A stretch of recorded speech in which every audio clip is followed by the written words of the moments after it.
Welcome to my mess. So today was completely consumed by influenza.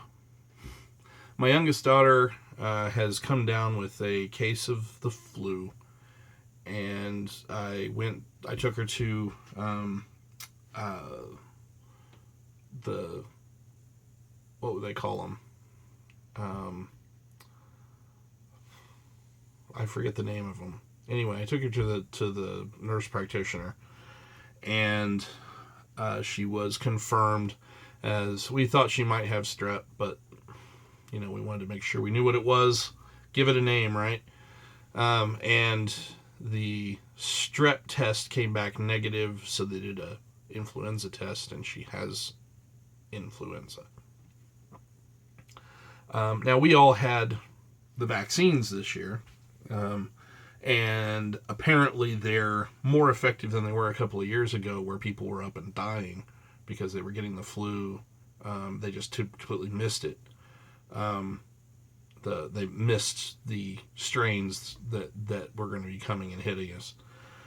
But this year's vaccine is not perfect. It seems to be making the span shorter. We've got a little bit of resistance. We're tougher, but we're not able to completely miss the flu oogies. so anyway, I brought my daughter home, and sent a text to my wife, and I said, "Hey, it's the flu." They sent us a prescription, and the prescription came back. She was gonna go pick up this prescription, and they said, "Well, we didn't fill it," which is a little odd, because there is no generic, and the price of the regular is $280. $280 for something that may not work, and if it does work, reduces the duration of flu symptoms by a couple of days. Okay, $280. If it cures cancer, sure. If it's is a once a month diabetes medicine, sure. If it's something, but if it's something that's just going to make you feel a little bit better for a couple of days, I don't think so. So we passed on that, because if we ended up all getting it, and all of us got this drug, that is a significant amount of our HSA just gone for a few days worth of time. And that's, yes, you could make the argument that, well, one day of quality of life is how much can you price? It's like, okay, yeah, but we're all going to get the flu more than once. It's just something that happens. It'd be like, every time you get a cold, you got to pay $100 to make it only last for 48 hours instead of lasting for 96. So no, it's not going to happen.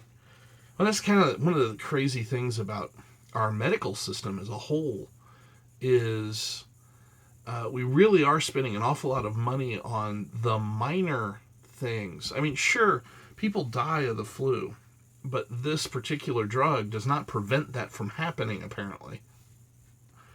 It just reduces symptoms. Now, granted, symptoms can be runaway.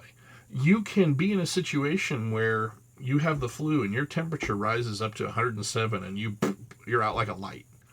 That is not the case here. So yeah, if my daughter was in the hospital and they said we have to give her this drug, and she's in danger of getting one of these high temperature spikes, and if we don't give her this thing, there's a chance she might not make it. Okay, give her 3 doses, whatever it takes. But that's not what we're talking about here. I mean, the kid's running around, the kid's fine, except for when the ibuprofen wears off. you know. When the ibuprofen wears off, the temperature goes up a little bit, she gets a little cranky, turns a little red, and we give her the next dose, and she's okay for a little bit. For hours, 6 hours basically. So yeah, that just doesn't seem to make a whole lot of sense. And that's my story, and I'm sticking to it. So I'm gonna probably be home again tomorrow. We can't send her anywhere if she's had a fever. So yeah. I'm not sure what I'm going to do with my day tomorrow. I thought that I would do something today, but it didn't happen. And part of it is I don't feel great myself. I don't know that I have the flu, but I'm definitely a little bit, green around the gills. So let's see what happens. I'm making no promises.